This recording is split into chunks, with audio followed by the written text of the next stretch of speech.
Okay, good morning, everyone. I'd like to call this public meeting to order. If everyone would please rise for the Pledge of Allegiance. We have a special guest here today, Nick Colacicco, who's currently a member of the American Legion Post 207 in Scranton. Served in the United States Navy for 4 years from 1969 to 1973 and was a petty officer, second class, currently lives in South Scranton. And thank you for being here today. I pledge allegiance to the flag of the United States of America and to the republic for which it stands, one nation, under God, indivisible, with liberty and justice for all.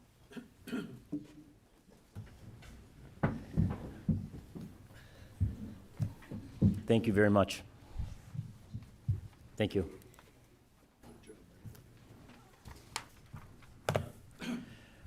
Okay, I'll make a motion, entertain a motion to approve the minutes from our last commissioners meeting. Motion. Second, on the question. All those in favor say aye. Aye. Aye. Opposed? The ayes have it, and the minutes have been approved.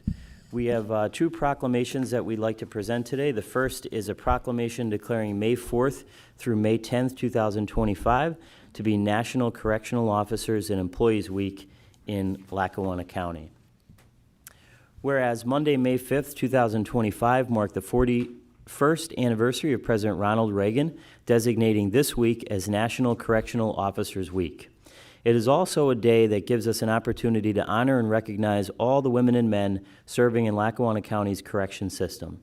And whereas this is a special week to celebrate and bring awareness to the importance, either as corrections officers or support staff, and the significance of your profession. National Correctional Officers and Employees Week is a fitting occasion to honor all our employees at the Lackawanna County Prison.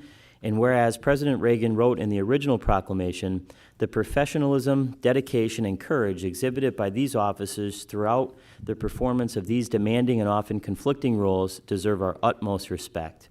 In 1996, Congress expanded the honor to include all the women and men working in corrections.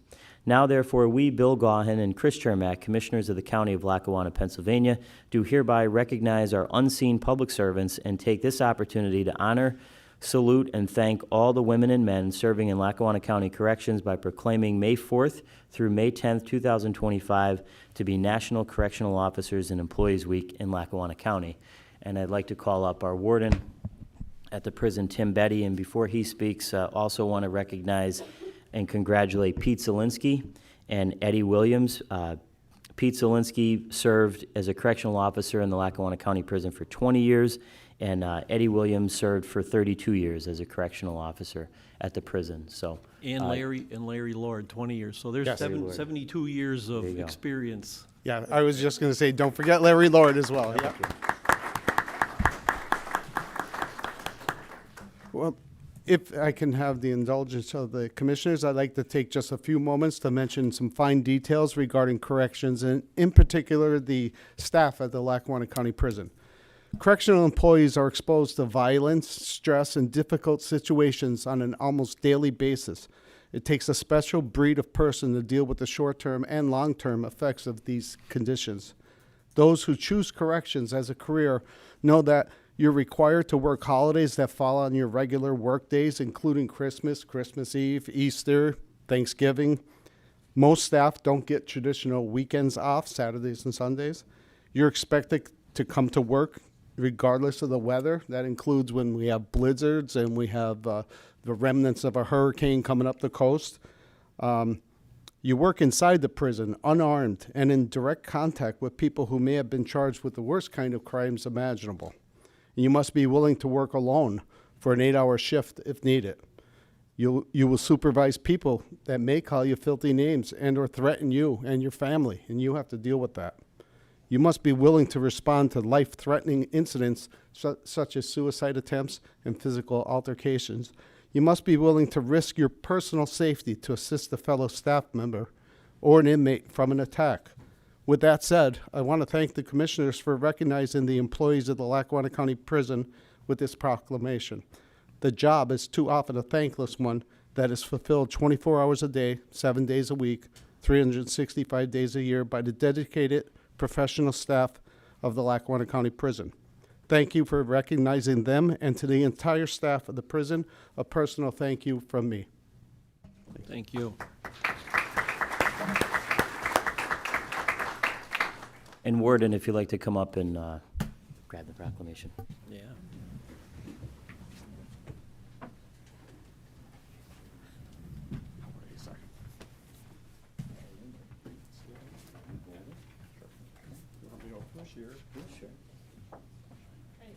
Yep. One, two, three. You could take it back. You got yours. Thank you, sir. Thank you.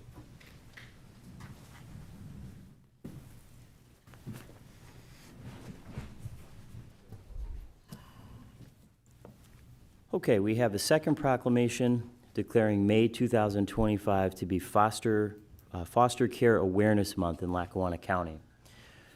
Whereas every child deserves to grow up in a supportive, loving home where they thrive and prosper.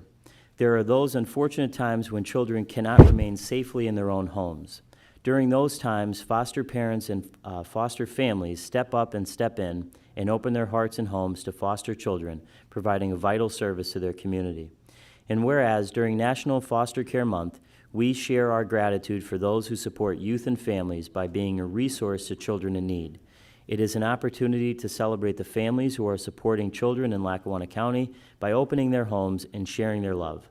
And whereas it is also crucial that we take the opportunity to celebrate the youth and all of their accomplishments. As a community and as good neighbors, we must fulfill our responsibility to take care of each other and provide the vulnerable youth and families of Lackawanna County with the support they need. Now, therefore, we, Bill Gaughan and Chris Chermak, Commissioners of the County of Lackawanna, Pennsylvania, do hereby recognize and proclaim May 2025 to be Foster Care Awareness Month in Lackawanna County. And here is Carrie Browning from the Director of our Office of Youth and Family Services and some of her staff members that she'd also like to recognize. Carrie? Hi, thank you. I'm actually going to have Lisa Sohara speak about this. She is the foster care and adoption supervisor. So. Commissioners, thank you so much for recognizing our foster parents in our community. I think of them as our silent heroes. When children have to be removed from their home, it's because of something horrific. Children aren't removed on a whim. The police would need to take custody, or a judge would have to issue an order. The children are removed, and then we search for a home.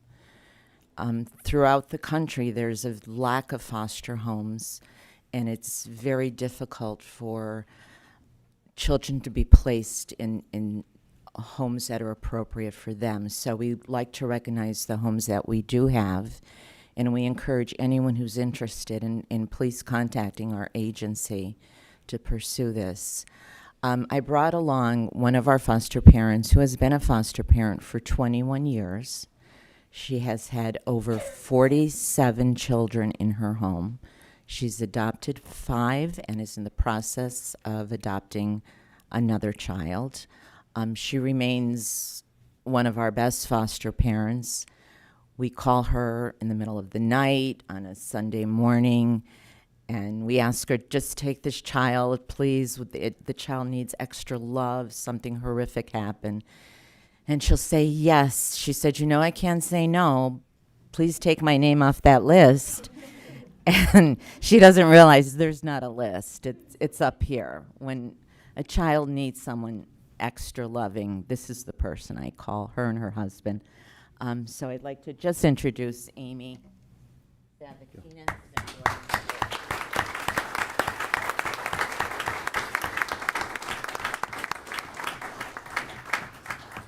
And thanks all the foster parents for all they do. Thank you, Commissioners. Thank you very much. Last year I had the opportunity, as you know, to sit in on an adoption hearing, and it was really emotional. I wasn't expecting that, and you all do such wonderful work, and I think, as I've told you before, you really are angels on earth for what you do, especially for helping our children. So thank you.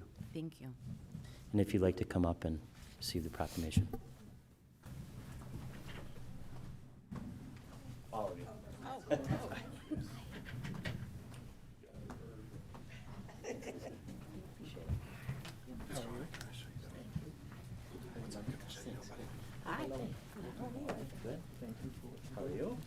see you. Great job, jeez. Thank you. God love you. How many, 47? All natural.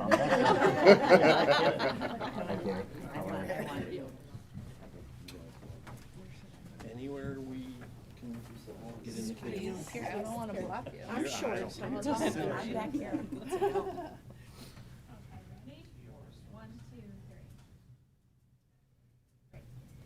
Thank you. Appreciate it. Absolutely, thank you.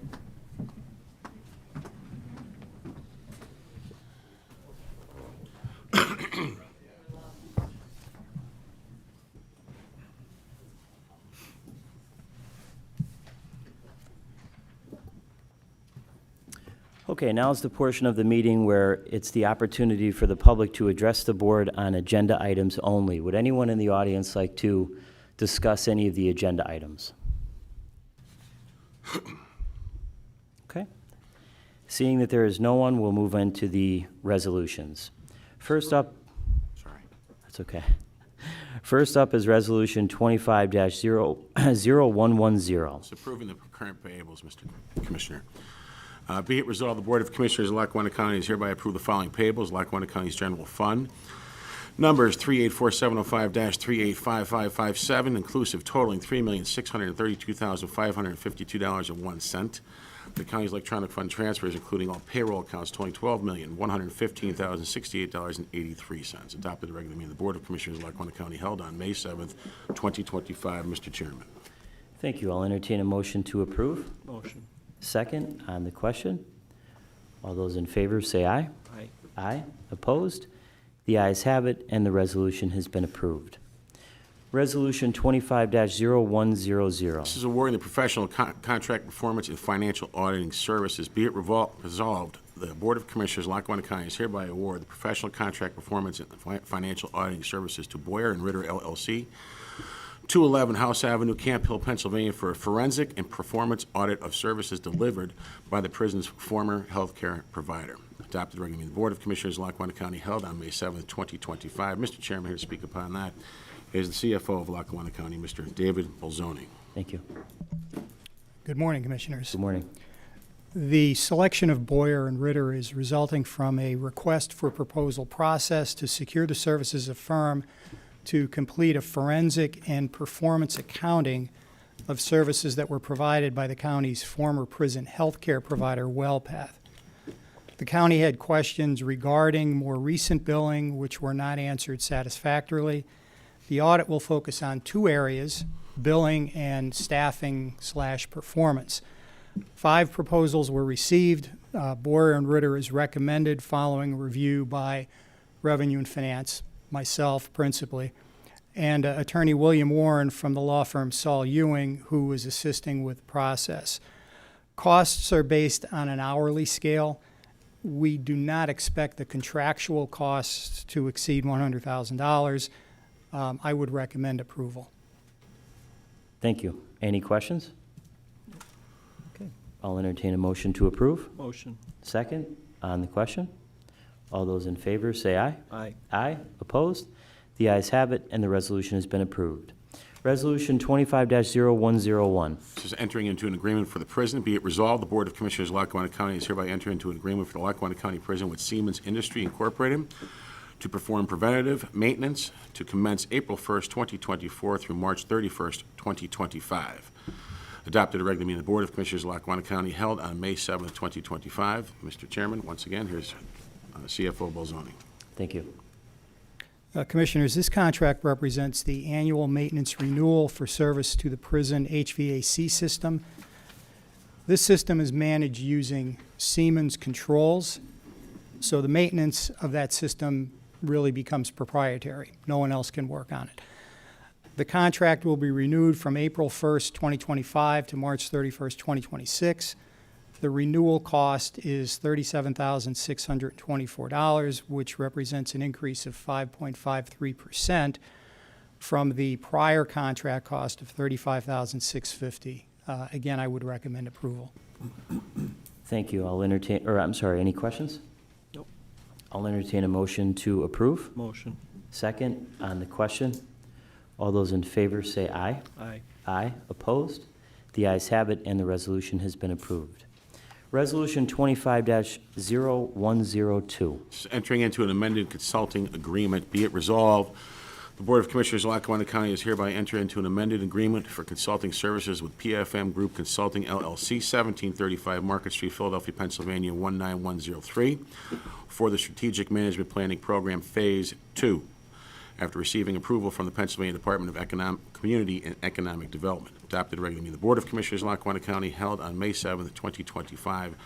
Once again, finally, here is the CFO, Mr. Bolzoni. Thank you. This legislation represents approval of a contract with the PFM Consulting Group to undertake Phase 2 of the Strategic Management Planning Program. Phase 2 includes implementation of recommendations that were made by the firm following their review of county finances and operations. Their cost will be supported by a grant of $100,000, and their cost is not going to exceed the grant amount. I would recommend approval of this legislation. Thank you. Any questions? I'll entertain a motion to approve. Motion. Second, on the question. On the question, as most people in the audience and watching at home know, Lackawanna County last year faced serious financial crisis. Probably the worst that I've seen in my years in public service. I think it even probably rivaled the city of Scranton's back in 2014. The county was staring down a structural deficit of about $37 million, roughly $19 million in unpaid bills, possibility of not being able to meet payroll, credit rating downgrade, and many other issues that were very serious.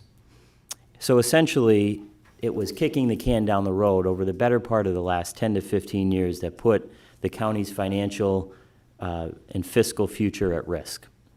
It was really a moment of truth. And rather than ignore the problem or kick the can down the road further, and quite frankly, we couldn't do that because there really was no more road left, I chose to face it head on.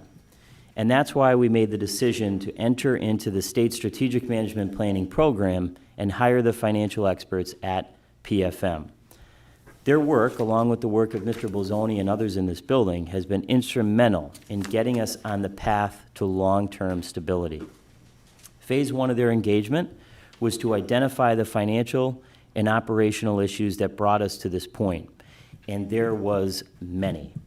Now, that report was thorough, honest, and in many ways it was very difficult, but it laid bare the truth about how bad things really were, and that report is online if anybody wants to take a look at it on the county's website. So today, we're beginning Phase 2 implementation, and when I say beginning Phase 2, we've already started working on the recommendations that were handed down to us and that we worked really closely with PFM on in the last few months. But today begins the second part of their engagement. PFM will now help us carry out the recommendations of the 5-year financial management plan, and this next phase, as Mr. Bolzoni alluded to, is critical. It's where I believe we start to rebuild the foundation of county government, structurally, responsibly, and with an eye towards the future. Let me be very clear to everybody. This plan is working. This plan will take time, and it will require hard choices, but I am committed to the plan. I refuse to repeat the mistakes of the past, and I also did not, especially last year, did not want to lie to the public just to score political points. I will make every effort not to rely on Band-Aids and budget gimmicks, and I will never pretend that problems do not exist. If you remember last year, very shortly after taking office, I immediately acknowledged the issues and let people know we have a huge problem on our hands, and then consistently and constantly updated the public, whether it be at a commissioners meeting or at a press conference, explaining, hey, this is a train that's a mile down the track, but it is hurtling towards us, and it's really not going to be pretty. So we are focused on building a stronger, more transparent, and more financially stable Lackawanna County. And it took courage to begin this work and make some of the decisions last year, and it will take resolve to see it through, and we are going to see it through. Thank you. All those in favor say aye. Aye. Aye. Opposed? The ayes have it, and the resolution has been approved. Thank you. Resolution 25-0103. It's approving the Area Agency on Aging amendments. Be it resolved, the Board of Commissioners of Lackawanna County has hereby approved the Area Agency on Aging amendments with Aging Well Pennsylvania LLC and Telespond Senior Services Incorporated. Adopted at a regular meeting of the Board of Commissioners of Lackawanna County held on May 7th, 2025. Mr. Chairman, here to speak upon that is our Director of the Area Agency on Aging, Good morning, Sarah McDonald. Commissioners. This amendment to the Assessment Services Agreement between Aging Well LLC and Lackawanna County Area Agency on Aging that commenced on April 1st, 2023, shall correct the all-inclusive rate, originally $259.35, to the corrected rate of $264.40 per assessment, and all-inclusive rate, originally $145.09, to the corrected rate of $142.27 for preparation and attendance at each consumer appeal hearing. All other provisions and conditions of the original agreement, which are not inconsistent with this amendment, shall remain in effect. And this amendment to the Telespond Senior Services Agreement between Telespond and Lackawanna County Area Agency on Aging that commenced on July 1st, 2023, is to allow the Lackawanna County Area Agency on Aging to provide funding in emergency situations to support older adults engaged in protective services.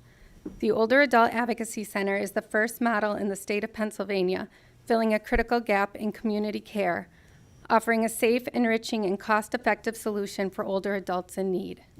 Rates range from $75 per day to $325 per day, depending on the length of stay. I'd like to invite CEO of Telespond Senior Services, Helen Schmid, and Director of the Older Adult Advocacy Center, Cliff Miller, to the podium to provide a brief overview of the services and answer any questions you may have. Sure. Thank you.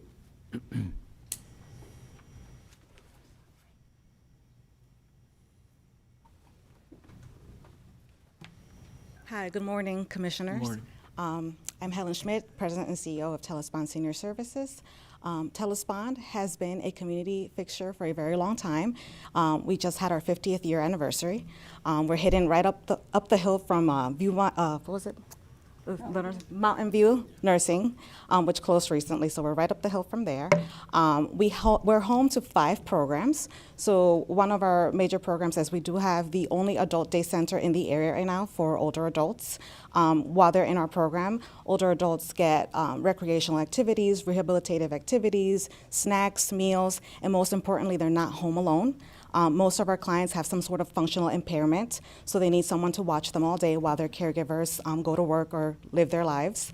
The other program we have is home care coordination. So we go into the homes of clients that are 60 years of age or older, and we provide personal care, light housekeeping, meal preparation as needed, and we do that for 57 clients. So we have 57 in our home care, and we have about 45 in our adult day center. We're also home to 2 AmeriCorps senior programs, one of which is the Foster Grandparent Program, and that program provides employment opportunities for older adults 55 and over, where they go to a county, Luzerne County public school, and they serve as a mentor or coach within the classroom for those children. And then we also have the Senior Companion Program, which is a program that provides employment opportunities for older adults 55 and over, and they go into the homes of older adults who are 60 and older, and they're just a friend and someone who can help them with some light chores around the house. As of last year, we had started, well, in 2023, we started the work to complete the Older Adult Advocacy Center, and that will be a facility that will be a transitional space for any older adult who's experiencing abuse or neglect. One of our major successes this year was being able to hire a director, which thanks to your support, we were able to do, and that's when Clifton Miller came into the picture, and he can tell you a little bit more about the program and our updates since then. Thank you, Commissioners. So as Ms. Helen said, this is the first of its kind. This is a place where someone who is 60 and older, who has in protective services or having received services, can go and keep their independence, their autonomy, and get wraparound services that they wouldn't have had if they were placed in a nursing home or a hotel or a hospital stay. This is a 4-room, 5-bed unit to where our guests can come and go as they please. They will be fed. They will have access to laundry. They will have access to transportation. We will be acting as surrogate case managers, observing everything that goes on so that we can report out to the director and her team. One of the things I've seen being blessed to work with Sarah and her team is that our agencies are very, very overwhelmed with these cases. So when they go out there, they're handling the immediate fire. So if they go in the home and Mary's lights are off, they're going to take Mary, they're going to put her with us while they're working to get her lights turned back on so she can transition home. But while Mary's in the facility with us, we find out Mary's mentally altered. She's not taking her medicine correctly. Maybe she has a family member who is calling up and begging her and asking her for money. These are all things that we will be seeing, observing, documenting, and then sharing with the Area Agency on Aging so that when we are going to transition her back home, we have that plan, that support, that structure to prevent recidivism. So that when she's there, we've handled the situation with her medicine. We've handled the situation with her legal problems. We've handled the situation with, maybe getting meals to the house. So it's very unique. I'm very excited, and I cannot wait for us to start helping and serving this community. I have to give you a compliment, all three of you. I had the opportunity to take a tour of that building, and I was just blown away by what I saw, and also blown away by the work that you do.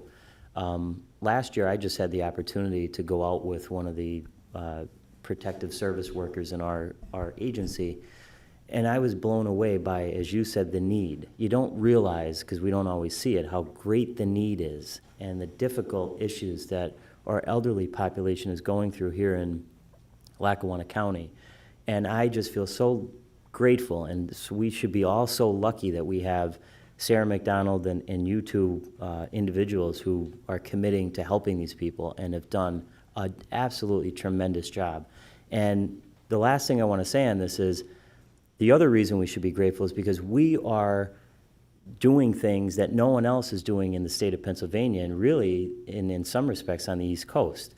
So we're the leader in this, and that's because of Sarah McDonald. It's because of all the people in her agency. It's because we also have Jason Kavulich, who is the Secretary of Aging in Pennsylvania, who used to be the director. But Cliff and Helen, you both do such a good job, and we really, really appreciate it. Thank you. Yes, and Thank you, Commissioner. I'll add to that too. So, and you reminded me about Jason. So Jason, when he was here, did such a good job. Obviously, that's why the governor stole him from us, but Sarah had some big shoes to fill, and she stepped right in and does a phenomenal job. And with the help of all of you and your programs, I mean, we lead the state in how we take care of the elderly, and I can't thank you all enough for all that you do, and Sarah, thank you for really stepping up. Thank you. Thank you very much. Let's give them a hand. Do a great job.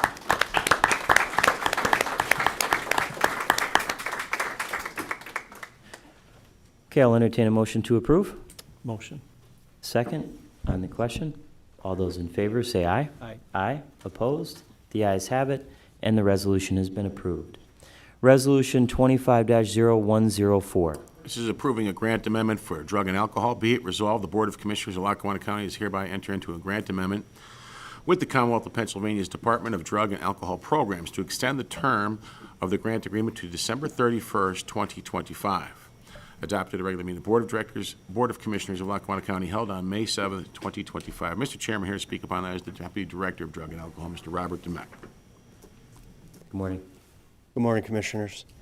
I'm here to request approval for our office in the county to enter into an amendment to the 5-year agreement with the Department of Drug and Alcohol Programs. Our 5-year grant agreement set to expire on June 30th, 2025, and because of some challenges at the state and federal level, the Department of Drug and Alcohol Programs is asking counties to extend the current grant agreement for another 6 months. This 6-month extension will allow counties to continue to provide substance use disorder prevention and treatment services to individuals in both Lackawanna and Susquehanna County. I am respectfully asking for your support in signing this amendment and happy to answer any questions you might have. Thank you. Any questions? Nope. Okay. Thank you very much. All right, thank you, Commissioners. I'll entertain a motion to approve. Motion. Second, on the question. All those in favor say aye. Aye. Aye. Opposed? The ayes have it, and the resolution has been approved. Resolution 25-0108. So approving a service agreement, be it resolved, the Board of Commissioners of Lackawanna County is hereby retroactively approve the service agreement for the Government Center with Beach Lake Sprinkler for 3 years, at a total cost of $16,975. Adopted regular meeting of the Board of Commissioners of Lackawanna County held on May 7th, 2025. Mr. Chairman, here to speak upon that is the Director of Maintenance, Mr. Mark Dewar. Good morning. Good morning, Commissioners. How are you? Good. Beach Lake is very familiar with this building. Beach Lake's history with this building goes all the way back to 2000, I think it's 15, when they were doing inspections. And the wet sprinkler system, the dry system, and the preventive action system will all be tested and up to date. Their first inspection is exactly May 8th, which is this week. So they'll be here in the building, and they're going to do annually. Quarterly is July, October, and January. So I ask for the approval of this inspection. Okay. Thank you very much. Any questions? Okay. Thank you. Well, I'll entertain a motion to approve. Motion. Second, on the question. All those in favor say aye. Aye. Aye. Opposed? The ayes have it, and the resolution has been approved. Resolution 25-0109. So entering into service agreements with Johnson Controls. Be it resolved, the Board of Commissioners of Lackawanna County is hereby enter into a 5-year service agreement with Johnson Controls Fire Protection LP for security cameras and software. Adopted regular meeting of the Board of Commissioners of Lackawanna County held on May 7th, 2025. Mr. Chairman, here to speak upon that is the Chief Deputy Sheriff of Lackawanna County, Mr. John Teig. Good morning, Commissioners. Good morning. This is a 5-year contract to maintain and support our camera software, our badge readers, and all the security equipment throughout all our county buildings. We had to separate everything and get everything into its own contract now, so this is getting everything all together so we can keep everything maintained and running smoothly for everybody. Very good. Any questions? Nope. Okay. Thank you very much. Appreciate Thank it. you. Thanks, Chief. I'll entertain a motion to approve. Motion. Second, on the question. All those in favor say aye. Aye. Opposed? The ayes have it, and the resolution has been approved. Resolution 25-0111. So approving a local economic revitalization tax assistance act in the city of Scranton. Whereas the General Assembly of Commonwealth of Pennsylvania has enacted legislation known as the Local Economic Revitalization Tax Assistance Act, LRTA. And whereas Brennan and Shannon McDermott have requested the County of Lackawanna to grant a tax exemption for certain improvements to be constructed on the property owned and located at 116 Norfolk Way, Scranton, Pennsylvania, in Lackawanna County. Whereas pursuant to LRTA, the City of Scranton adopted Resolution 50-2018 on December 3rd, 2018, and held meetings to define the boundary of the area within the City of Scranton in accordance and with procedures set forth under the Act and in Exhibit A. And whereas the Scranton School District adopted a resolution December 19th, 2018, and held meetings to define the boundary of the area within the City of Scranton in accordance with the procedures set forth under the Act and in Exhibit A. Whereas the Board of Commissioners of Lackawanna County provides the following definitions and parameters and procedures. The exemption area is the following. PIN number 1440402000290, 116 Norfolk Way, being approximately 2,444 square feet, equaling approximately 1/4 of an acre in the City of Scranton, is hereby specifically designated as being a deteriorated area and is eligible to participate in this tax exemption program, so long as it meets the prerequisites for the program and is hereinafter described. The exemption schedule, all exemptions available hereunder shall be based upon the aggregate cost of each improvement as follows. The following real estate tax exemption schedule shall commence on January 1st, 2023 and expire December 31st, 2034.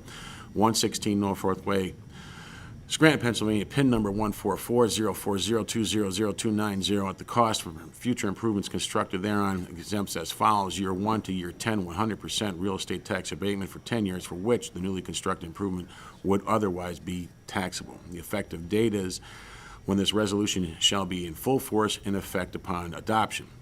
Adopted at a regular meeting of the Board of Commissioners of Lackawanna County held on May 7th, 2025. Mr. Chairman, here to speak upon that is our Homestead Farmstead Coordinator, Ms. Valerie Kalpin. Good morning, Commissioners. This is a continuation of the collaboration between the Scranton School District and the City of Scranton from 2018 and 2019 that would revitalize properties within the City of Scranton that otherwise would go undeveloped. This property for consideration is in the Kaiser Valley area. There are no associated costs for acceptance of the LRTA for the county. The property owner will continue to pay his base rate of $6,500 on the land and all other associated taxes over the next 10 years.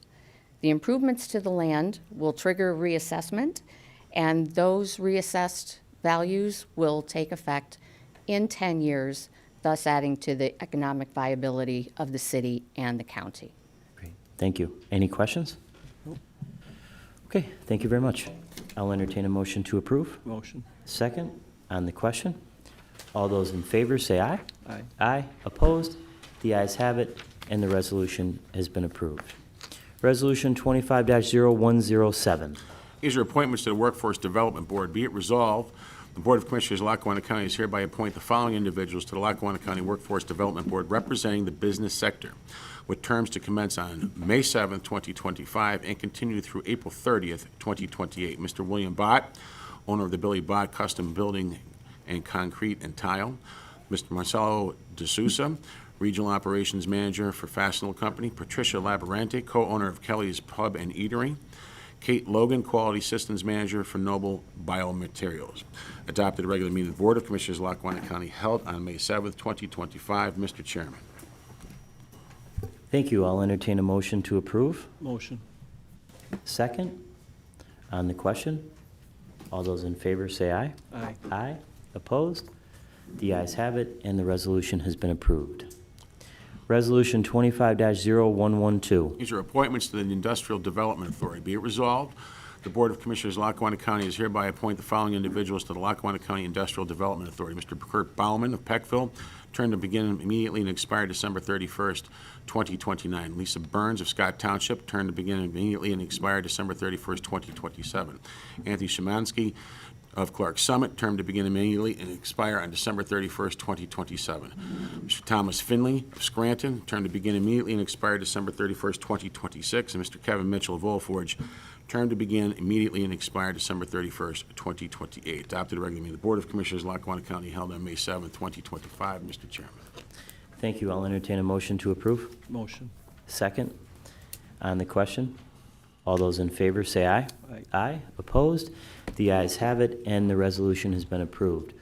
Before we go into the opportunity for the public to address the board, I just want to acknowledge we recently hired Gary Ruby. Gary, if you want to come up to the podium for a minute, he's going to kill me. But Gary was just hired as the liaison between the county and the rail riders, the Yankees, and he has a long and illustrious history in both minor league and major league baseball, and we're extremely thrilled to have him here at Lackawanna County. Gary? No, thank you, Commissioners, and thanks for the fair warning. Sorry. That was Chris. Chris told me to do that. Thank you. No, it's my pleasure to be on board. Obviously, I'm a Lackawanna County resident, lifelong. My family's been raised here. We're all here, even though they've been dragged all over the world. But it's nice to be back, and this is home, and we'll do a good job for the county. Thank you very much. And we just want to see your World Series rings when you have a minute. There's a few of them around. Okay, we want to see Yeah. them. Thanks. Thank you very much. Thank you.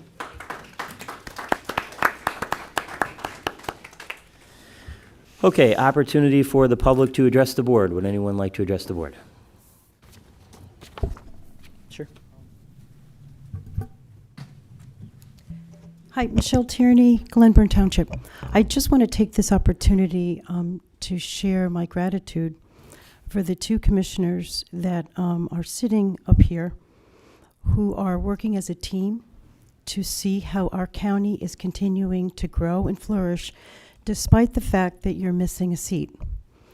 There's no politics in this any longer because the two of you are an equal vote, and this is an opportunity for all of us to see that we do not need politics in running our county.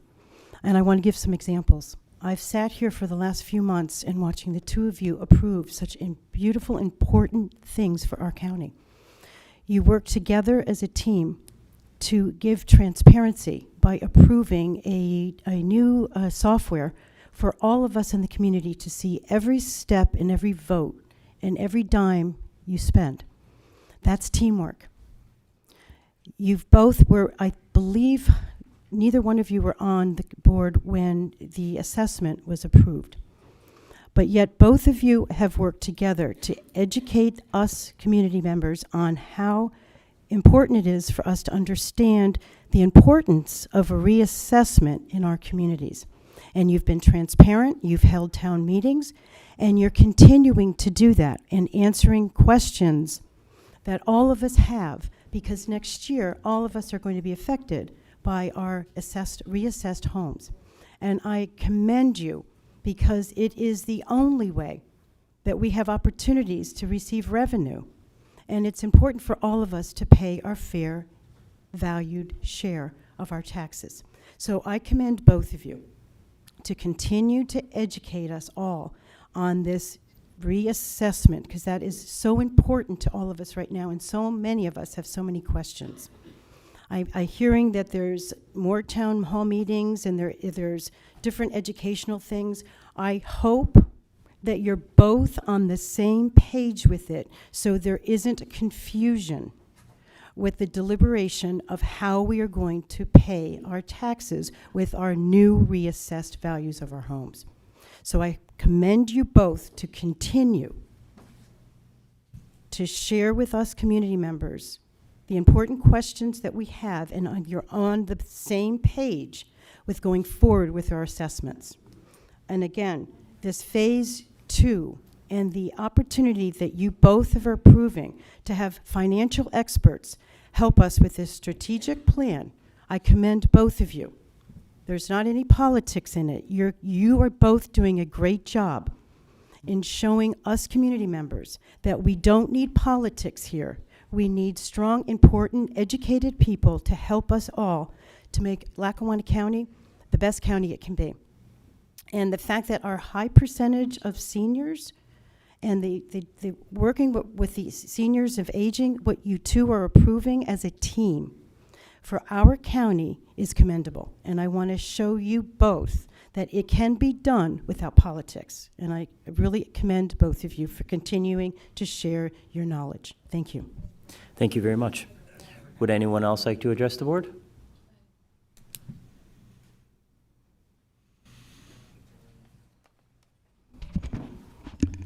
Bob Ola, Scranton. First off, I'm going to be asking the district attorney and the U.S. attorney to investigate the Lackawanna County Tax Claim Bureau, Joe Joyce and his law firm, and the fact that when he was a director of the Tax Claim Bureau, he was also an attorney whose firm was representing the Tax Claim Bureau. And we believe it was a major conflict of interest. We have lawsuits going to be filed, and he just snickered and laughed at them. But I don't think he's going to laugh at the U.S. attorney or the district attorney, because wearing both hats is a major conflict of interest in this, and it's been brought before the commissioners what he was doing, and it was allowed to continue. They filed against me to sell my properties. I put up $50,000 in cash, was putting the other 100 together, and he's already filed against me because I missed one day, and I told him it'd be a couple weeks. So this is the kind of corruption we have that you guys are not looking at in any way, shape, or form of what's going on in the Tax Claim Bureau, especially with a guy that's a solicitor and his law firm doing the representation, filling his pockets both ways. So as the young lady just said, you should look into that, because we will be looking at it, but we're going the other route. We're going to have the government look at it.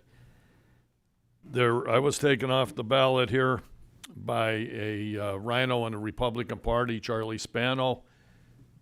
I'm up for my expungement that I would be able to take the seat as mayor in Scranton. I am a write-in candidate on the Republican ticket, and I'm asking people to pay attention to who we are and what's been going on and who's done so much for the county and the citizens this year as I have done over the last 30-some years. And nobody, including people like yourself and others in here, for 31 years I fed over thousands of people on Christmas Day. How many gave up their Christmas? I delivered to the Child Hunger Outreach over $150,000 in disinfectant wipes. Same thing, the Clark Summit Fire Department and the Scranton at the Weston Field. Plus thousands of trailer wipes have been delivered all over the United States to the flood victims. So I ask people to match my charitable end and otherwise. I don't look to get patted on the back, but I'm tired of the criticism I got in this county. Mr. Gaughan, I have a question for you. Who was Harry Coleman?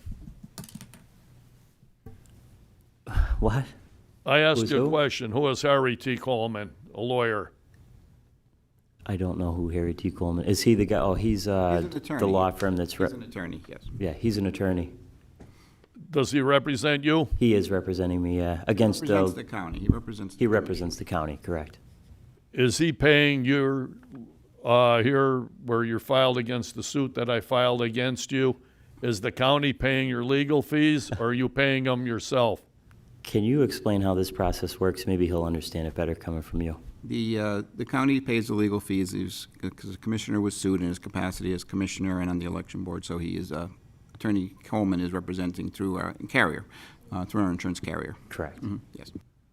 So in other words, we're paying as taxpayers, the 50 grand I just put up and the other taxpayers here are paying your legal fees where I filed against you. No, when using, you. let me finish Well, here. you, This is my because what 5 you're minutes. saying is incorrect. When you sue someone in their capacity as a commissioner, I am under an insurance policy under the county, correct, Attorney Frederickson? That is correct. So therefore, I have representation from the county. You sued me as a commissioner.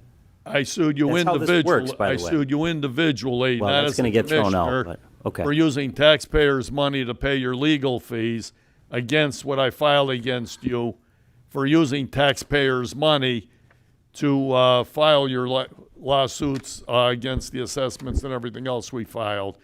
Harry Coleman here, I'm going to subpoena him and see how he's being compensated. That's great. And we're going to get to the bottom of how you're misusing county funds for your own personal litigations that you created for yourself. And we're going to clean up. As you say, we're cleaning up Lackawanna County. We're starting with you. Thank you. Great, thank you. Would anyone else like to address the board?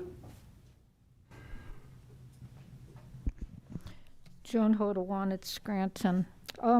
With regard to the forensic audit of WellPath, I would like to request that when that audit is completed, that you have a public meeting to discuss the findings publicly, just as you did with the annual audit. I know audit, you say the word audit and most people's eyes glaze over. The annual audit is basically looking at the numbers and making sure they balance. And it's usually a dry process. But a forensic audit is looking for evidence of possibly criminal wrongdoing. And whether or not such evidence is uncovered, I still think that this audit should be publicly discussed. So hopefully you'll keep that in mind. I know it will be many moons before it's completed, so I don't expect to see that soon. With regard to the digital budget book, I too am very impressed by it. Of course, I downloaded the file, I don't know, it's like 11,000, 12,000, whatever, you know. It's a lengthy document. Very impressive. You seem to have folded in a lot of information that PFM provided with its work. But I noticed that in terms of the number crunching, we were basically showing just the general fund. The narrative did allude to many of the special funds, but you didn't have that line-by-line breakdown. I asked Dave about this, and he said, hopefully in future years, they'll eventually add those special funds. Just my opinion, but I know that when decades and decades ago, when I was in high school, there was no such thing as financial literacy for students. And I remember being shocked when I got my first paycheck and they took out FICA. And I said, what in the world is FICA? I had no idea. I mean, that's how financially illiterate I was.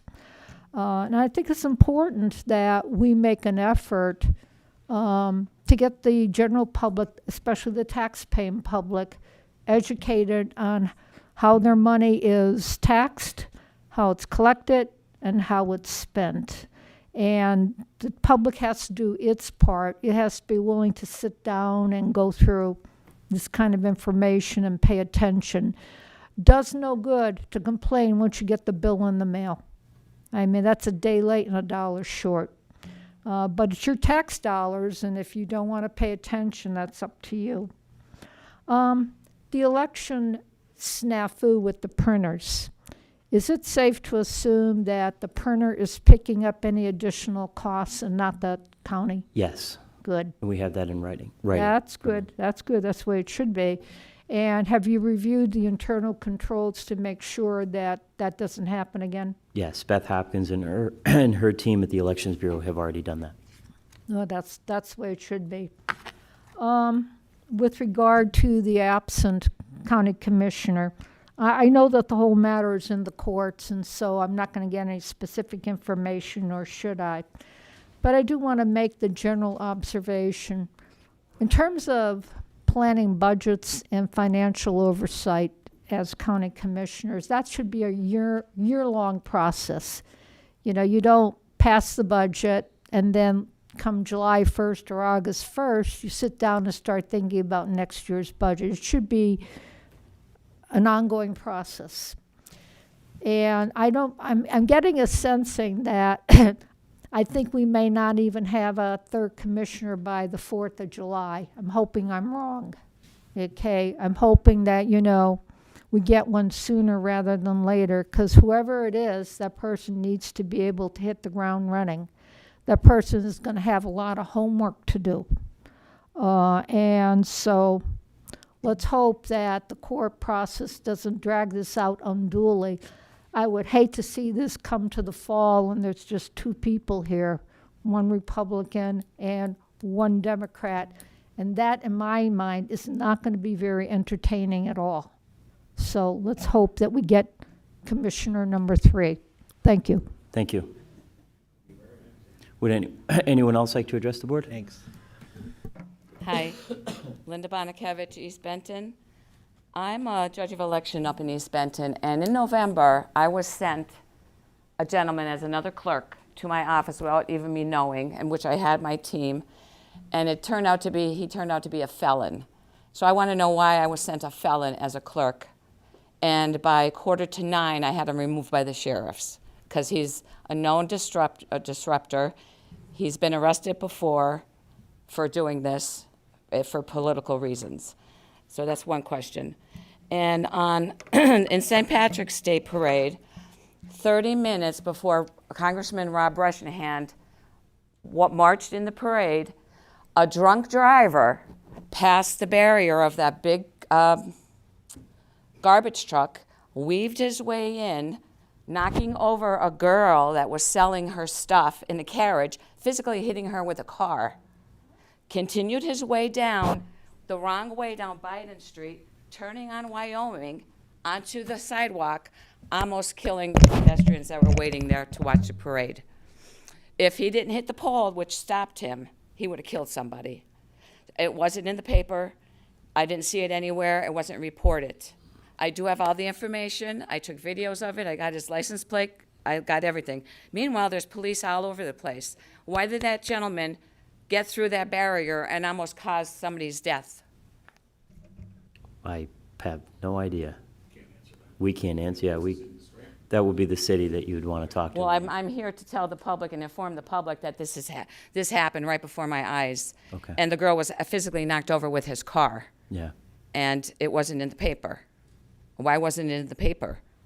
I don't know. I mean, what if he came down and killed Rob Bresnahan, our congressman? Yeah, I'm disgusted over this, really. Yeah, Really I'm breaks sorry to my hear heart. that. We don't have answers to those Yeah, questions. I don't even remember that. I didn't know about that, but I mean, the city had garbage trucks and vehicles blocking all the roads. He got through. Well, apparently they did, but they could have run me over too. I was there, but Yeah. I don't know. Well, I'm still investigating it. I'm sure the police department will be on top of that for the next one, that's for sure. Yeah, but it wasn't known to the public, and I want to tell the public this. And also, we had an assessment meeting at 9 o'clock on Tuesday. I got to the door, there was a nice little letter saying that, oh, we're not open, some circumstances. So we hit the buzzer, and there's other people with me. And they let us in, and they proceeded to tell me, oh, there's no sheriff in town to finish the assessments today. So I started taking names, and then a sheriff appeared 20 minutes later. So I did have my assessment, which I'm grateful for, and the other people that were behind me did, but there was many, many people that did not. And I think it needs to be extended because there's a lot of people that have to appeal now because there's no more room for appointments on the phone or in person. So I think it should just have a little more time for people to get their knowledge out to the assessors. Thank you. Okay, thank you. Would anyone else like to address the board? Commissioners, my fault that the sheriff was late. Okay. Just so you know. That's okay. Good morning, Care Francis, Lackawanna County. Before going to my specific request for today, just want to provide some background information. So last month I attended the Board of Elections meeting in April, and I mentioned I wasn't sure how many times that I actually stood at this podium addressing the no excuse mail-in ballots in the drop boxes. I went back to listen to the meeting this morning on ECTC because after the motion to get rid of the drop boxes that was not responded to, the judge made some very interesting statements regarding the ballots. And I wanted to reference them in my statement today, but I can't find the video. We only get a few minutes to speak here, and so had I known that I was going to need to lay an additional foundation last month for the public, for the board, for the public, and then, of course, for the future readers of the paper outlining my concerns or problems that I see with drop boxes and with mail-in ballots, I would have done that. Hindsight, of course, is 20/20, especially in light of what just happened last week. So once again today, I'll be very clear. I'm against the drop boxes, and now I'm even more passionate about my disdain for the no excuse mail-in ballots after this past week's debacle. At the meeting, I also requested a response to my 2 right to knows that were put in on November 7th regarding the election. The right to knows requested answers related to ballots, the number of provisional ballots, the number of ballots that were dropped off at all the polling locations. I asked questions about the surveillance, the cost of the surveillance. Was the surveillance that was being conducted active? Was it an active surveillance, or was it looked at once there was an issue? So those right to knows were very complex. Again, it's been 6 months now, not 5 months, so I'd like for those to get addressed. So with my specific request today, please see that the video on the election board meeting is placed back up on ECTC's website, or at least viewable for the public. Please see that my 2 right to know requests on November 7th are responded to. And then regarding what happened last week is definitely a tragedy. I just spoke to Beth about it and advised her that I would have liked to actually help defend her on social media, but because Lackawanna County does not have the public comment section on, the public's not able to comment. What I would have shared with the public was that this human error incident is not the first time that there's been a human error incident with ES&S, Electronic Security and Systems, whatever the name of the company is. This is not the first time. In fact, it's happened several times where a human error has occurred. So today, my 3rd request is that I'm specifically requesting the public section, the public comments be turned back on for the Lackawanna County social media. All the social media. I believe there's Facebook, but there might be other social media. And then, again, with what's happened now in the past, for all of us that are concerned about election integrity that have been looking at these issues since 2020, my 4th request today is to encourage you, the Lackawanna County Commissioners, and possibly the solicitors, to go back to the counties that have had the same issue with human error and find out if there was an investigation done by those counties. Ask the counties whether they had district attorneys that looked into it, state attorney generals and/or federal agencies, God bless you, such as the Department of Justice or possibly even the FBI. And then my final request for today is that I'd like to see, in light of the confusion that could be out there regarding the ballots, and I'd like to see that maybe there's a public statement or an additional training provided to the judge of elections, encouraging the use of provisional ballots in the event that somebody outside of Scranton has an issue and they're confused and may have inadvertently discarded their ballot. And then finally, let me just ask the question. Do we have an actual investigation? No, thank you, ma'am. There's no investigation going on right now? No, there's not. Thank Okay, you. and why? Your time is up. Thank you. Okay, I'd Would anyone like else like to to address the board? request- I'd like to request that investigation in light of the information I just brought to you Okay. on the human error. Okay, great. Thank you. Thank you.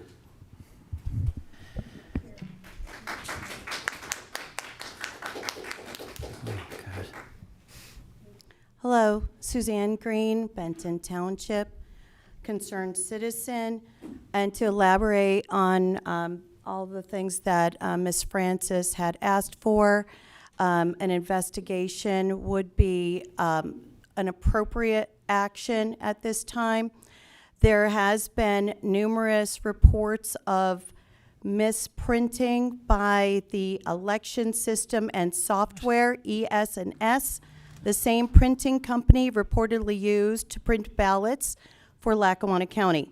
Sources have revealed the printing company has been involved in multiple reports of misprinted ballots, including over 28,000 ballots that were misprinted in November of '24 in St. Clair County, Alabama, creating chaos on their election day, including March 24th, Bingham, Jefferson County, Alabama, incorrect ballots received from the printer. The ballots were reportedly, the proofs in the box, well, let me say it again, sorry. Let me start over here.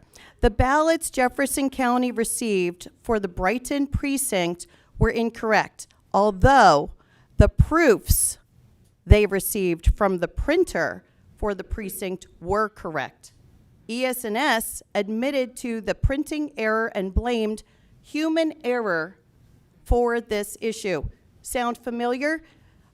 We do have reports directly from Ms. Hopkins that the proofs that she received were correct for the precincts in Scranton. However, the interior of the boxes had incorrect ballots. This appears to be exactly the same issue. So it's a systemic issue, possibly with election systems and software, ES&S. And then there's more. I could go on and on. However, what I'd like to say is that I believe that there were some errors that happened here at Lackawanna County. And I believe that those errors need to be addressed and a report provided to the public to state exactly what happened, because some policy or procedure either wasn't followed or does not exist currently. So something needs to be provided to the public so that we are aware that this kind of situation will not happen again, and that will at least start a healing so folks will have more confidence in the election integrity.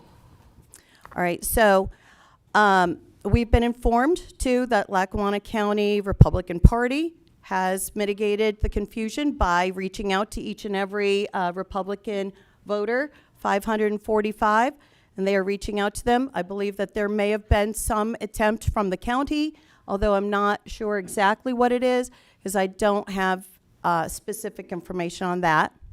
However, I believe that a process could have been done where the incorrect ballots could have been collected from the voters, the 545 voters, and exchanged for correct ballots.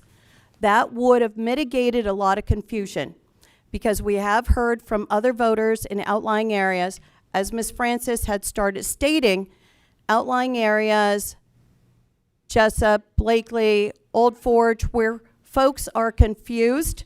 They've heard media, social media, even media from the county itself stating to dispose of these ballots, incorrect ballots, and then a new ballot would be coming to them. We've heard that folks are confused with that and may have improperly disposed of their mail-in ballot. What is this going to do? Possibly voter disenfranchisement. If I didn't say that word, please, I apologize for that. But also voter suppression. If voters think that they threw away their ballot and now they can't vote, and they find out from oh no, that was the good one. We're in Blakely. That was only Scranton. Oh my gosh, I threw it away. Garbage man already came. What am I going to do now? Well, you're not going to be able to vote. So now what? So there needs to be some messaging that comes out to the public and an investigation, sir. And sir, please. Thank you.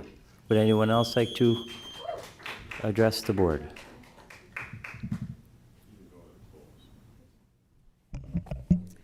I'm Joe from Lackawanna County. I would like to know, how do you sleep at night? Lackawanna County taxpayers and residents and small business owners are being ruthlessly crushed under your neglectful heel. Tyler Technologies just 40 minutes ago turned me away from my in-person appointment due to not having a sheriff present. Why is having a sheriff present even necessary? I would like to know.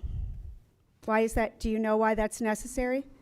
And why we're being turned away because of it? For security reasons. Well, I understand, but who puts a sheriff there? And why isn't there one there when there should be? Because we're being turned away. I was just turned away, and I have the proof of my appointment right here if you would like to see it. And I took pictures of my being present in the building.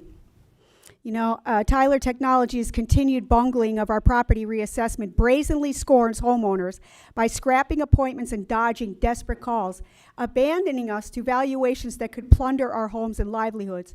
Your county website is a deplorable tangle of maliciously hiding critical audits and reassessment details from those you betray. We demand an immediate public forum where Tyler Technologies and you, our supposed leaders, are dragged before the community to face our righteous fury.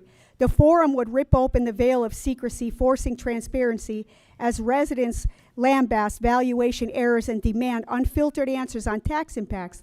It would shatter our complacency, your complacency, with public scrutiny, compelling accountability, and arm the taxpayers with the clarity needed to survive this catastrophe. You're strangling the very souls you swore to serve. Convene a forum or be complicit in our ruin. And I would also like to address the recent ballot debacle, where 545 Republican voters in Scranton were sent the primary ballots, right, for the printing error.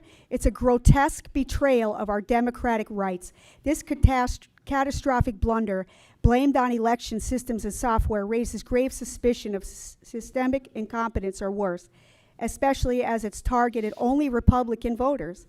Such a fiasco undermines the integrity of our elections and demands far more than apologies.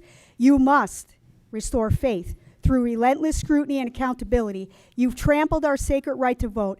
Convene a forum and answer for this unforgivable travesty. Thank you. Would anyone else like to address the board? Okay, commissioners, other business? Commissioner Chair? Oh, I'm sorry, I didn't see you there.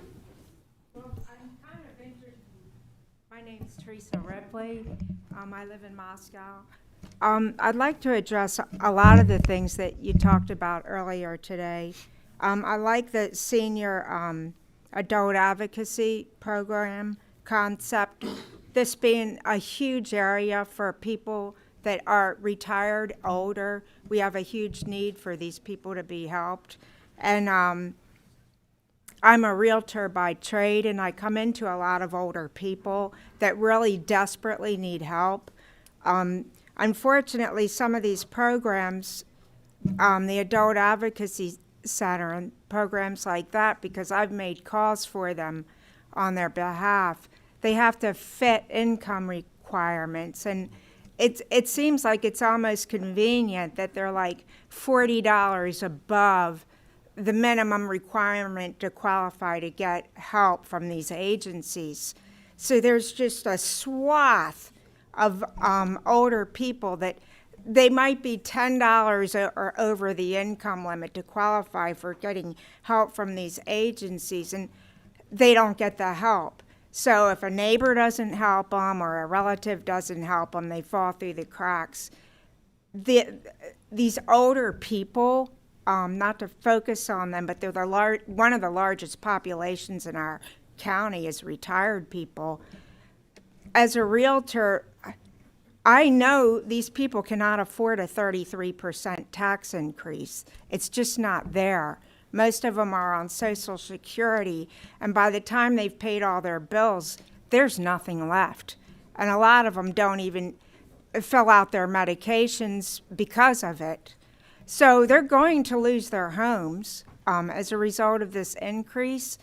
And I applaud your effort. I know it's a lot of work to collaborate some way to balance the budget, and I completely agree with you that the budget should be balanced, or the area will not be viable. It's going to come to that point. So I totally agree with you there. Something needed to be done about the budget. But if you look at history, increasing taxes blights areas. It does not enhance areas, and it never balances the budget.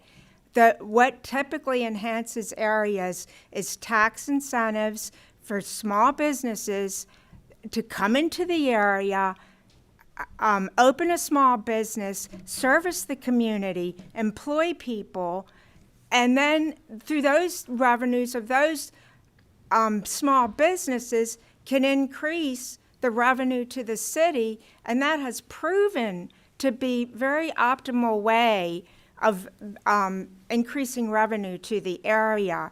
So I'm not hopeful at all that raising taxes 33%, especially in all these it's going to hurt them. It's just going to hurt everybody, the area, and small businesses. I just want to speak on behalf of small businesses. I am one. We just get eaten alive by municipal agencies. And I've made some calls to voters in the city of Scranton for other obvious reasons, your printer mistake. Well, let me just address that real quick. As a small business owner, they don't print anything, and they don't print zip without my signature. I have to approve what they print. So there's no doubt in my mind that just because you're a commissioner, they print something without your approval. So in my way of thinking that I'm almost 100% sure in my mind that your people signed to have those ballots printed. So, and they're probably just taking lessons from Luzerne County, which there's just a lot of issues down in Luzerne County with disenfranchising voters. So just to sum it up, I do appreciate your efforts. I just disagree with what you're doing. I think it's just going to continue to get worse. And sometimes when you increase taxes, I've never seen the budget balance. Everybody, you see people getting raises, you see them spending more money, and it's like, oh my God, on different whatever programs. But I won't hold up your time or anyone else's. Oh, one more thing, and I'll be done. I talked the voter. I talked to your people with the voting. The one election where down in Southside they did not give me a final count. I was a vote watcher. They did not give the Democrat vote watcher the final count. They kicked us both out. This was during the 2020 election. Okay, thank you, ma'am. Just a second. So I asked you. I know, but your time is up. We're going to be here in 3 weeks. All We're right. not going anywhere. All right, no worries. Okay. Thank you for your time. Thank you. Would anyone else like to address the board? Sir?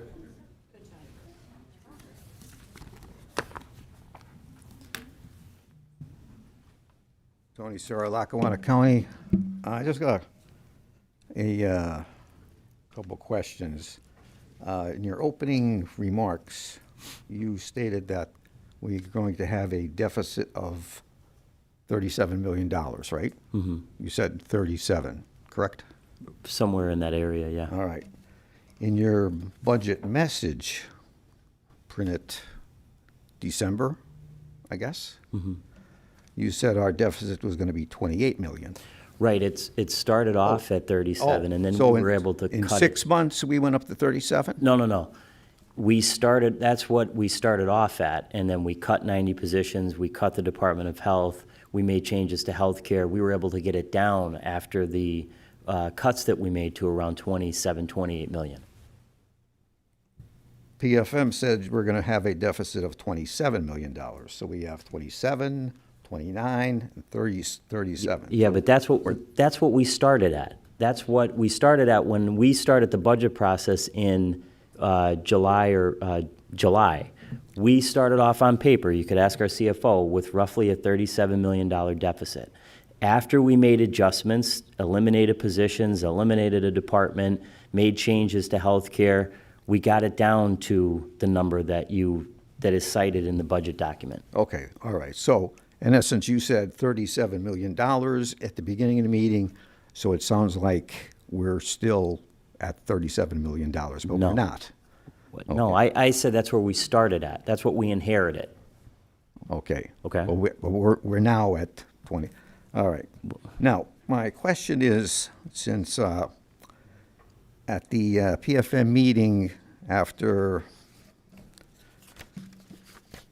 it was over and Gordon Mann said all he had to say, it was a very enlightening meeting. But anyway, as soon as the meeting was over, you said, meeting adjourned, no questions. Like, why couldn't we have some questions? Because that was a public caucus, and at a public caucus, that's for informational purposes only. That's the difference between a public caucus and a public meeting, which we're having now, which we're able to. See, nobody knew that. Well, I rode announced up that in at the the elevator with a lady from Carbondale who took time off. She was a health worker. Another lady from Ransom, and they had questions. I had questions. So it wasn't right. I think the next meeting, if there is one, we should be allowed to ask questions. Do you think that's transparent? We have 2 meetings a month, sir. You could ask any questions you want. I mean, to PFM. If there's going to be another meeting with PFM, shouldn't we be allowed to ask questions to PFM? You can put them in an email, put them in writing, and I'd be happy to get the answers to you. That specific meeting you're referring to was a public caucus for informational purposes, so they could give their presentation. Well, like I said, no one knew that. I announced that, but okay. Anyway, do you have a figure, since you're involved with this 33% increase and you drove it, how much more in revenue dollars? How much more in dollars, not percentage, in dollars do we expect to collect in 2025 as opposed to 2024 and 2023? I could get you that. I don't know off the top of my head. Oh, come on. You've been pushing this since God knows when. No, I You don't haven't have been the pushing figure. it. I inherited it because no one else did No, anything you for pushed 10 the years. I inherited 33%. the problem, and then I had to take My care of it. question is, That's what I you think do when you you're should in a know- leadership I position. think you should know off the top of your head, or the CFO should know, how much in revenue dollars do we expect to get in 2025 than we collected in 2024? And I just explained to Is you, it I gonna be don't 50 know off the million? top of my head. I don't want to give you an incorrect figure, but I can get that How information. about for an you. approximate figure? I don't have an approximate figure for you, sir. All right. And I Well, believe it's on the website. I calculated Budget. $52 million. Well, there you go. Okay. All right, whether that's right or wrong. So anyway, $52 million are going to correct the deficit we have right now in this year of $27 million. So we're going to collect another $50 million next year and the year after that. So I just want to say going forward that this 33% maybe should be altered down the road because we're going to have enough money in the kitty. Yeah, but you don't, okay. the cost of things go up. You know, we have 7 bargaining units, the cost of contracts go up. It's not like this is, okay, thank Well, you. More of this at a later date, I guess. Thank you. Would anyone else like to address the board? Okay. Commissioners, other business? Commissioner Chermak? Well, I'll address a few things, but first I want to go back to our corrections officers. I want to thank all of them, and especially the ones that just retired, Larry, Pete, and Eddie, for all their years of service. We appreciate everything Excuse that me, they Commissioner do. Chermak. The people talking in the audience, he's trying to speak, so we'd like to hear what he has to say. Thank you. Thank you. And to our foster parents, that is such a critical need, and to have them here today, especially one of our premier foster parents. I mean, what they do, I don't know, but I appreciate what they do and just want to thank them again. So, a lot of questions on ballots. First of all, somebody mentioned provisionals. Any person that thinks there's a problem can go into their polling place and fill out a provisional ballot anytime. If there's a question, now I know there's been situations where the judge of elections said, no, you can't do one. You can, anybody can fill out a provisional ballot if they think there's a mistake. If they don't know if their mail-in went through or their whatever the question is, everybody has a right to fill out a provisional ballot. No question. They can, exactly, come to the county building or call the number. But again, I can't stress that enough. Anybody can do a provisional ballot. As far as the investigation, well, there was an investigation. I personally investigated it. I have discussions with our district attorney, Brian, and we looked into what happened. And unfortunately, it was a mistake. And as far as Beth and Glenn and everybody in that office, I have 100% confidence in what they do. They do a tremendous job. The work they do is monumental. The amount of paperwork and everything that goes on in that office is mind-boggling. You know, I'm sure Beth didn't sleep for 2 weeks when that mistake happened. I certainly believe with all my heart it was not intentional. I have no reason to believe that. Matter of fact, they were mortified when it happened. You know, it's unfortunate.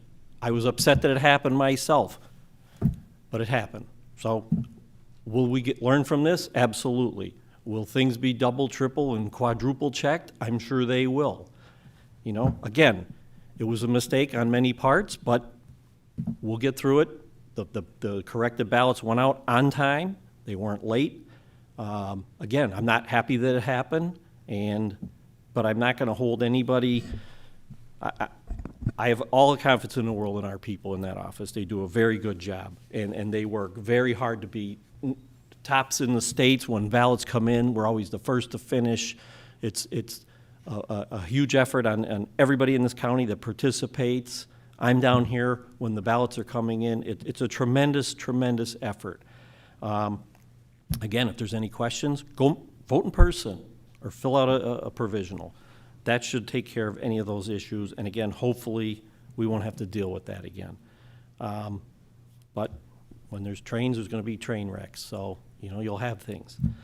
As far as the reassessment, I am hosting a town hall, and this is not a town hall to come and bash the county and bash the reassessment process and bash this this is a town hall. It's going to have 3 attorneys, 2 that are going to deal with residential questions and information. One's going to do commercial information and questions, and I have a professional appraiser.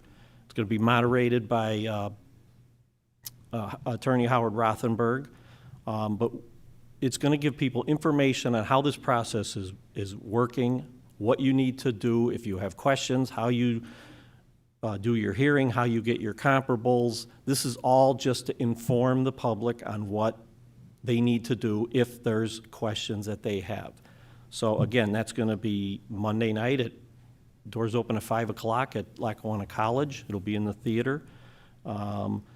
I'll be there as part of the panel as well to discuss things like clean and green and things that are out there for people to utilize to get some breaks on their property taxes. But, you know, again, this is for information, and to just educate people and answer questions that they may have so they can proceed, because, you know, whether it it's the reassessment's it's got to get done. It's got to get done properly. It's got to be fair, and it's just you know, we're on that track. So, again, if anybody has any questions, concerns, comments, come to the meeting. It's first come, first serve. I don't know how many of the theater holds, but when it's full, it's full. If it fills up, I don't know, but we'll be there. And finally, on a good note, for my wife, my mother, all the moms here, the foster moms, just I want to wish them all a very happy Mother's Day this weekend, so thank you. Thank you very much. The ballot printing error came up, so I'd also like to address it. Last week, a ballot printing error affected 545 Republican voters in Scranton. Let me be absolutely clear. This was not a conspiracy. There is no confusion. There's no chaos. There's no investigations. It was a printer error, acknowledged and owned by the vendor, Election Systems and Software, who has taken full responsibility. The issue occurred when the printer mistakenly used a 2024 file instead of the correct 2025 ballot for a small group of Scranton Republicans. As soon as our Elections Bureau identified the error, they acted swiftly. Corrected ballots were immediately printed, delivered by a courier, and are now in the mail to voters, and they've should have received them by now. Our Elections Bureau caught the issue, they resolved it fast, and they implemented safeguards to ensure the integrity of the process. The old ballots have been deactivated, the corrected ones are color-coded, and Scranton Republican mail-in ballots will be counted separately to ensure full transparency. So let me once again repeat, just so everybody fully understands, there was no fraud, there was no foul play, there's no compromise to the integrity of our elections.